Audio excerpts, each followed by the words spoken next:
Okay, I'm going to entitle this The Strip Club, The Girls, and Destiny. I know, three things that may not seem like they should go together. But just listen. So I'm on my way to Detroit, and I have three other guys with me. These guys are some of the top young musicians in the country.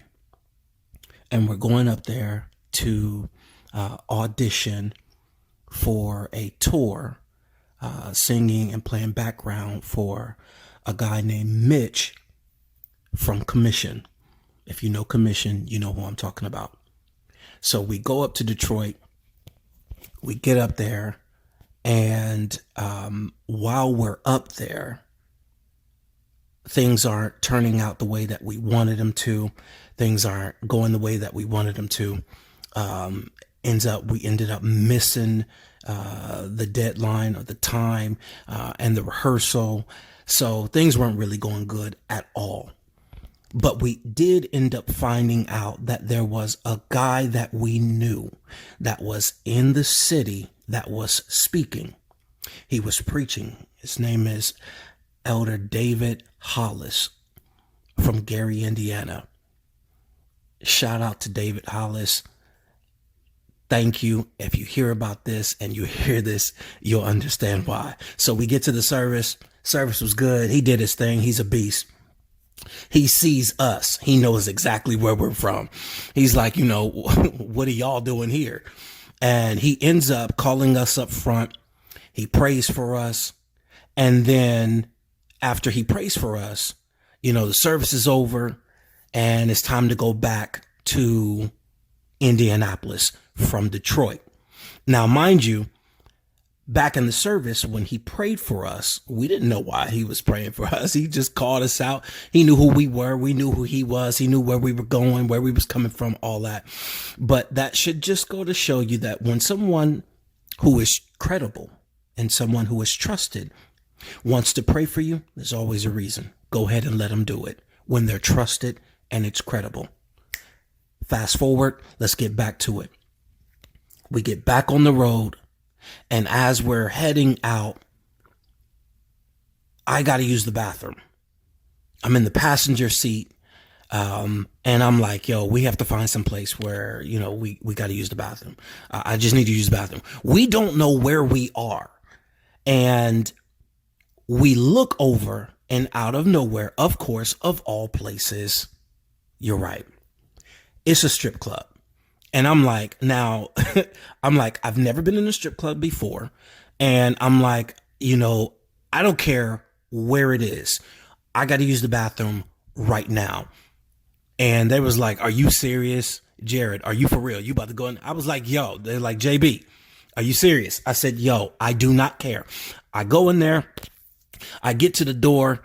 And the bouncer at the door looks at me like, okay, what are you doing? You gonna pay? Blah, blah, blah. I said, look, I really just have to use the bathroom. I don't care nothing about the girls or what y'all doing in here. I could care less. I just really have to use the bathroom real quick. And then I'll use the bathroom and then I'll come right back out. And he looks at me like, I ain't never really heard somebody say that. And it looks like this guy is telling the truth. He was like, man, go ahead. I go in there. It's dark anyway, so I can't see nothing. I go in there, use the bathroom real quick, jump back in the car, and we out of there. We're on the highway. As we're on the highway, we start talking about how good the service was. So as we're talking about how good the service was, the other three guys in the car, really just start feeling it. And they was like, man, we're just glad that God, just really protected us on this trip. We're glad that, we didn't know why he called us out and why he prayed for us, but we glad that he did, man. We just really want to make sure that we are on the right path. We just really want to be doing only what God wants us to do. And everybody in the car is on one page.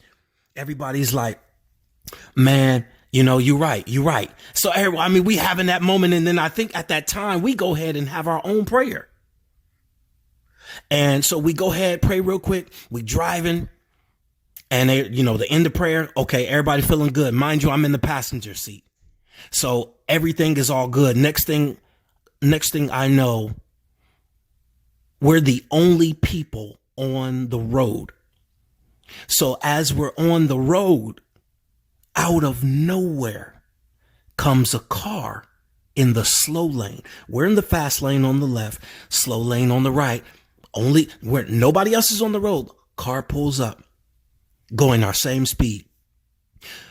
I just happened to look over. I'm sure the dudes behind me, I'm sure my fellas, we looked over. Everybody looks over, because we're only two cars. We look over and there's two women in the car next to us that's keeping up at the same pace. And they wave at us. So, we wave back. And everybody in the car just starts laughing. And they're two good looking women.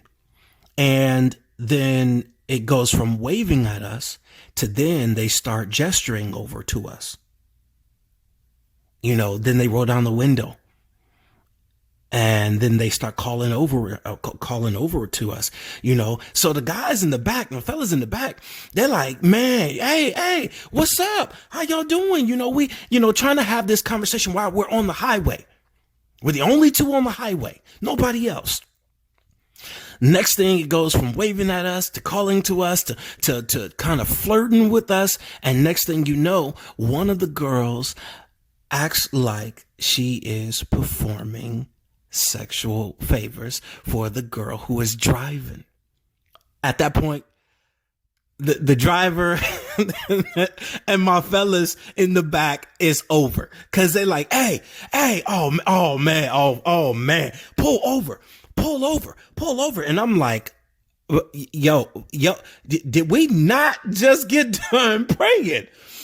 And they're like, man, everything just went out the door. Next thing you know, it went from 0 to 100. And they're like, man, pull over. And the girls start laughing and they start taking off stuff. They start taking off stuff here and there. And then all of a sudden the girl speeds up. And then she crosses over in front of us and then she speeds up. Oh, you already know. So they follow right behind. My guy who's driving can't call his name, but if they hear this, they already know I'm telling the truth. So ain't no way, man. We got to follow them. So we're following them. We see and the girl's driving really fast, because now all we can see, we can't see the car anymore. All we can see now is the tail lights. So he's like, man, that's gotta be them. So we speed up, and I'm like, man, this is crazy. This is crazy. Following them. And it's dark at this time. Following them. And then they're like, man, yeah, they must have got off here. They must have got off right here. And then we veer off. And all of a sudden we see the taillights. Oh, that was them. Oh, we got to catch up to them. So we speed up. And we see the headlights. Now the headlights are getting closer. Redder, more red. And then all of a sudden something looks funny. And we're like, where did those headlights come up and those taillights come up being so high up in the air? All of a sudden, coming right at us out of nowhere, what we thought was the taillights of the car of the girls ended up being the headlights of an 18 tractor trailer barreling right at us. And all of a sudden, shoo, we veer off and it passes us. Man, at first it was dead silent in the car. Then we all looked at each other and just started, like, the smiles that we were given and the laughing was not because it was funny, but it was like, yo, we just got done praying, and all of a sudden, just that quick, here comes that attack. Here comes that test. And just that quick, because everyone in the car decided to follow and pursue after their desire, we could have missed out on every last one of our own destinies. Just like that. All 4 of us. 4 funerals right there of the top young men in the country. Praise and worship, musicians, all of it. It wouldn't have even mattered. Gone. We got out the car and we was just like, man. And we all talked and we all said at the same time, ain't it funny? Isn't it funny how we just got done saying, we was going to stay focused. We was going to this, that. And then, phew. What am I saying this for? Because when you choose to make the decision to follow your desire over God's destiny for your life, it's a no-brainer. You will come dead on to a collision to something that would have never taken you out if you would have stayed on the path that God had set for you.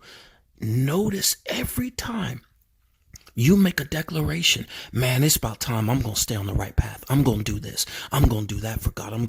Not only does God hear you, but so does the enemy. And it was nothing but the grace of God, because we only had seconds to veer off, and we veered off to the right, and that tractor trailer was, whoo, that would have been it. What exit did you get off on that you were on the right path to destiny for your life? But your desires, someone else's influence lured you away. And anytime you get off on an exit that you are not assigned to, anything can happen. And when you're in the wrong place, 9 times out of 10, you're going to do the wrong thing. You already know who this is. The CEO and founder of Value on Purpose, Mr. Value himself, the influencer, Jairrod A.Burch. I'm just here to let you know about this true story, the strip club, the women, and the detour, the destiny, the desire. I just want to let you know that you're on a path right now. And if you stay on the right path and do what you are supposed to do, you will arrive on time. But if you get distracted, those headlights will not miss you. I'll talk to you soon.